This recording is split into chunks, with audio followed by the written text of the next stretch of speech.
आप देख रहे हैं श्री हरि कृपा आश्रम चैनल। संस्थापक स्वामी श्री हरि चैतन्य पुरी जी महाराज।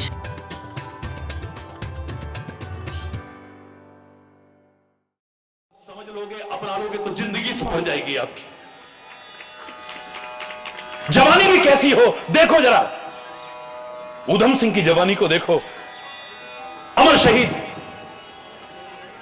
आजम भगत सिंह की जवानी को देखो, चंद्रशेखर आजाद की जवानी को देखो, नेताजी सुभाष चंद्र बोस की आजादी को देखो, महात्मा गांधी की जवानी को देखो, इन सब की जवानी को देखो। क्या है जवानी? मेरे राम की युवावस्था है जब 14 वर्ष का वनवास हुआ है। वृद्धावस्था भी देखनी है तो मैं दिखाता हूं आपको, मेरे शास्त्रों की वृद्धावस्था दोनों तरह की है। अब सोचो क्या जी रहे हो। एक तरफ भीष्म पितामह है, मैं नाम ले रहा हूं, एक तरफ भीष्म पितामह है, अपने कुल की वधू की लाज लूटी जा रही है बड़े दरबार में, और इतनी शक्ति और सामर्थ्य है कि उसका मुकाबला कोई नहीं कर सकता है। बाल ब्रह्मचारी कान तक खींच करके तीर मारे, ऐसा कौन है जिसका हृदय विदीर्ण न हो जाए? कौरवों में किसी की हिम्मत नहीं जो भीष्म पितामह का मुकाबला कर ले, पांडवों में किसी की हिम्मत नहीं, दुनिया में किसी की हिम्मत नहीं जो पितामह का मुकाबला कर ले। इतनी शक्ति और सामर्थ्य होते हुए भी सिर झुका करके बैठा हुआ है। विदुर की तरह उठ के भी वहां से नहीं गया है, तीरों के समान चुभने वाले वचन सुन रहा है। विदुर की तरह नीति का पालन करते हुए ना उठ करके गया है और ना ही उसका विरोध किया है। दूसरी तरफ एक वृद्ध जटायु है, मानव भी नहीं है और उसकी कोई कुल वधू नहीं है, लेकिन एक नारी के साथ अत्याचार होता हुआ देखता है, और ये इसमें ताकत भी उतनी नहीं है जितनी रावण में, लेकिन कहता है चाहे मर जाऊं लेकिन नारी के प्रति अत्याचार को बर्दाश्त नहीं कर सकता। कल मेरे से एक पत्रकार भाई पूछ रहे थे कि एक पंक्ति में आप समाज की दशा को कैसे वर्णन करेंगे? मैंने कहा इतना ही बता सकता हूं, मेरे शरीर की दशा का वर्णन लेना है तो नाड़ी का ज्ञान होना चाहिए। आजकल तो दुनिया भर के ये चेकअप वो चेकअप फलाना टेस्ट दिखाना, मेरा इतिहास गौरवशाली इतिहास, मैं आज की बुराई नहीं कर रहा, इनका भी अपना महत्व है, लेकिन मेरा गौरवशाली इतिहास है। आयुर्वेद में नाड़ी विज्ञान होता था, मात्र नाड़ी को पकड़ा सारे शरीर के बारे में बता देगा। आज नहीं है, इतनी ज्ञाता नहीं है। आज शरीर की स्थिति को पता करना है तो नाड़ी से पता लग जाएगी, और समाज की स्थिति, राष्ट्र की स्थिति को पता करना है तो नारी से लग जाएगी। आप हरि बोल, इससे ज्यादा क्या कहूं मैं? वो कहता है चाहे मेरे प्राण चले जाए, जाकर के आक्रमण कर देता है। काट इस पंख पराखग धरनी। एक सेकंड तो इतना जोश आया कि जाकर के चोंच मारी है उसको और वो बेहोश हो गया है। रावण, क्योंकि गलत व्यक्ति के अंदर कितनी भी ताकत हो लेकिन ताकत खत्म हो जाती है। जिमी कुपंत पग जयत खगेसा, रहे न तेज बल बुद्धि लवलेशा। बुरे मार्ग पर चलने से न बल टिकता है, न तेज रहता है, न बुद्धि रहती है, सब नष्ट हो जाता है। लेकिन अंदर है ताकत, द्वारा से फिर आक्रमण करता है। होश में आते ही पंख काट देता है, जटायु नीचे गिर जाता है। इन दोनों के जीवन को देखा आपने? एक तीरों के समान चुभने वाले वचन अपने कानों से सुन रहा है और कोई विरोध नहीं कर रहा है, ताकत होते हुए भी। दूसरा ताकत न होते हुए भी अपने प्राण तक त्याग देता है, लेकिन अपने जीते जी ऐसा भी गलत नहीं देख पाता है। तो दोनों के जीवन का अंत देख लो आप। एक को तीरों की शैया मिली है, दूसरे को भगवान की गोदी मिली है। भगवान ने अपनी गोदी में लिटाया है जटायु को, और जटायु की धूर जटान सुझारी। धूल लगी है, मिट्टी लगी है, कैसे जटा बंधी हुई थी भगवान राम की, उसको खोल लिया है, इसको कष्ट ना पहुंचे, अपनी जटाओं से उसकी धूल को झाड़ रहे। स्नान कराना है, अंतिम स्नान कराना है, जो पिता को भी अधिकार नहीं मिल पाया है। महाराजा दशरथ के अंतिम क्रिया में राम शामिल नहीं हो पाए, अपने पिता को भी जो नहीं दे पाए, आज अपने पिता की तरह अंतिम क्रिया कर रहे हैं उसकी। जल नहीं मिल पा रहा है, तुरंत उसको अंतिम स्नान कराने के लिए अपनी आंखों के जल से ही उसको स्नान करा दिया। और कहते हैं जब अंत में उसकी गति हुई है तो क्या हुई है? गीध देह तजी धरी हरि रूपा है। ये क्या हो रहा है? जब गीध ने प्राण त्यागे हैं, क्या है तो लोग सब देखते के देखते रह गए। क्या देख रहे हैं? शंख चक्र गदा पद्म धारण करे हुए, ऐसा लग रहा है विष्णु जा रहा है। ऐसे व्यक्ति को तो भगवान भी कह दो तो अतिशयोक्ति नहीं है। भगवान का रूप बन जाता है वो, जो समाज की समस्याओं के प्रति जागरूक होता है, लोगों की पीड़ा को समझता है, लोगों की दर्द को समझता है और उस दर्द को दूर करने में अपना योगदान देता है। और एक जो तीरों के समान चुभने वाले वचन सुनता रहा और शक्ति का प्रयोग भी नहीं किया, आखिर में तीरों की शैया पर लेटा रहा। इच्छा मृत्यु का वरदान होते हुए भी आज प्राण नहीं त्याग पा रहा है। ये भाव ही तो निकल करके आते हैं। और मैंने कहा था कि मैं जो चरित्र सुना रहा हूं, खाली भगवत चरित्र नहीं सुना रहा हूं, मैं तो भागवत चरित्र सुना रहा हूं। भागवत का तात्पर्य भगवत पारायण, जो भगवान में पूरी तरह से तन्मय हो चुका है, उसे भागवत कहते हैं। और हनुमान जी के चरणों में, भद्रा हनुमान जी के चरणों में हम बैठे हैं। मैं तो इन्हें भागवत नहीं परम भागवत कहता हूं। और मैंने आपसे कहा था भागवत की कथा मैंने भी बहुत बोली है, बहुत सुनी होगी आपने, लेकिन मैंने तो भागवत में से ही 4 अक्षरों में से निकाला है। भागवत का असली अर्थ यहां प्रारंभ होता है, जो हमारे अंदर भाव सृजन कर दे। पहला अक्षर क्या है? भाव। जो हमारे अंदर भाव सृजन कर दे। और मैंने आपको दिखाया कितने भाव हैं यहां। दूसरा आता है ग, भाग। ग से गर्भ भंजन हो जाए। मेरा तो मारुति नंदन नाम ही हनुमान है। थोड़ी टेढ़ी हुई खाली इसके लिए हनुमान नाम नहीं है। जिसने मान का हनन कर दिया है, अभिमान का हनन कर दिया है, वो मेरा हनुमान है। गर्व तो है ही नहीं। अरे अभिमान किसका रहा है बोलो? अपने देखते देखते आपने देखा होगा, जो यूं चलते थे एक दिन यूं चलने लग जाते हैं। हरि बोल है? कहां गई वो ताकत? कहां गया वो सौंदर्य? अपने दादा परदादा परदादी उनकी फोटो देखो, अगर उनकी युवावस्था की, ऐसे लगता होगा जिनको आप हीरोइन कहते हो उनसे बेहतर लगते होंगे, बिना सौंदर्य प्रसाधन लगाए है? लेकिन देखते देखते झुर्रियां पड़ गई है। कहां गया वो सौंदर्य? कहां गई वो ताकत?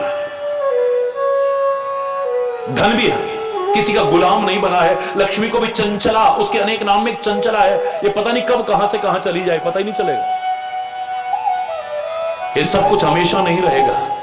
धन यौवन यूं जाएगा, जाविधि उड़त कपूर, नारायण गोपाल भज क्यों चाटे जग धूर है? ये हमेशा नहीं टिकेगा। तो अभिमान तो यहां है ही नहीं। देवादिदेव महादेव होते हुए, रुद्र होते हुए, पता लगा कि बंदरों ने सेवा करनी है राम अवतार में। सारे देवता वानर बन बन करके जा रहे हैं। मेरे भोले बाबा कहते हैं ये सेवा का आया हुआ मौका तो मैं भी नहीं छोड़ूंगा। रुद्रावतार भगवान शिव के स्वरूप मेरे हनुमान जी वानर का ही रूप धारण करके आके चरणों की सेवा करते हैं। कितनी विनम्रता है, कोई अहंकार नहीं है वहां।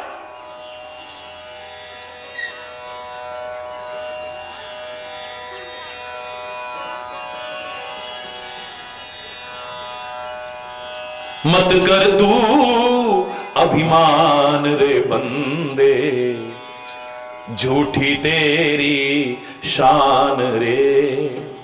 मत कर तू अभिमान, मत कर तू अभिमान, मत कर तू अभिमान रे बंदे, झूठी तेरी शान रे।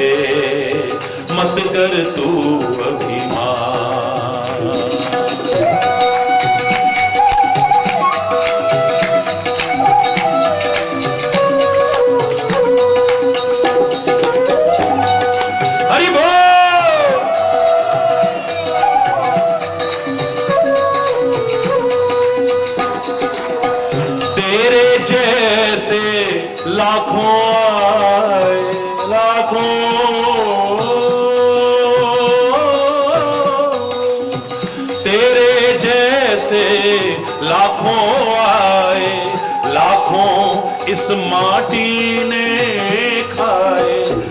लाखों इस माटी ने खाए, रहा ना नाम निशान रे बंदे, झूठी तेरी शान रे। मत कर तू अभिमान, मत कर तू अभिमान रे बंदे, झूठी तेरी शान रे।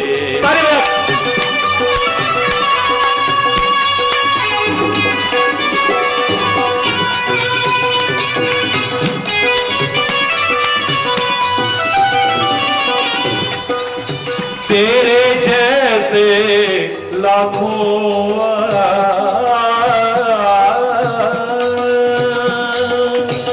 लाखों इस माटी ने खाए, लाखों इस माटी ने खाए, रहा ना नाम निशान रे बंदे, झूठी तेरी शान रे। मत कर तू अभिमान, मत कर तू अभिमान।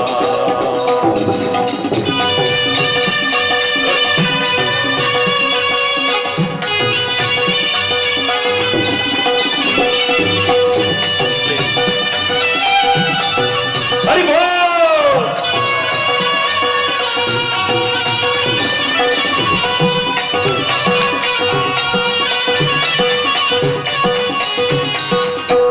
झूठी माया झूठी काया, झूठी माया झूठी काया, वो तेरा जो हरि गुण गाया, हरि गुण गाया, हरि गुण। हरि ओम विठला, हरि ओम विठला, हरि ओम विठला, हरि ओम विठला,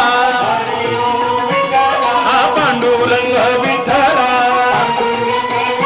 जय जय विठ्ठल रखुमाई, जय जय विठ्ठल रखुमाई, जय जय विठ्ठल रखुमाई, जय जय जय जय विठ्ठल रखुमाई, जय जय जय जय विठ्ठल रखुमाई, जय जय जय जय विठ्ठल रखुमाई, जय जय जय जय राम कृष्ण हरि, जय जय राम कृष्ण हरि, जय जय राम कृष्ण हरि, जय जय राम कृष्ण हरि, जय जय राम कृष्ण हरि, जय जय राम जय जय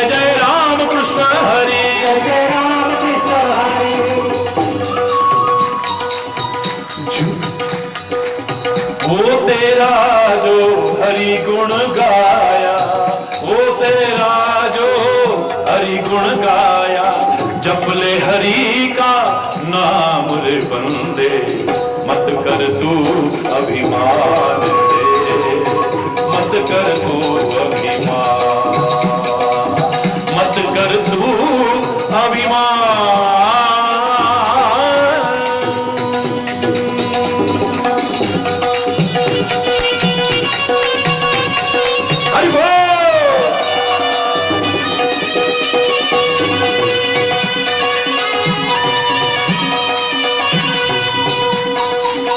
तेरे पास है हीरे मोती, मेरे मन मंदिर में ज्योति। तेरे पास है हीरे मोती,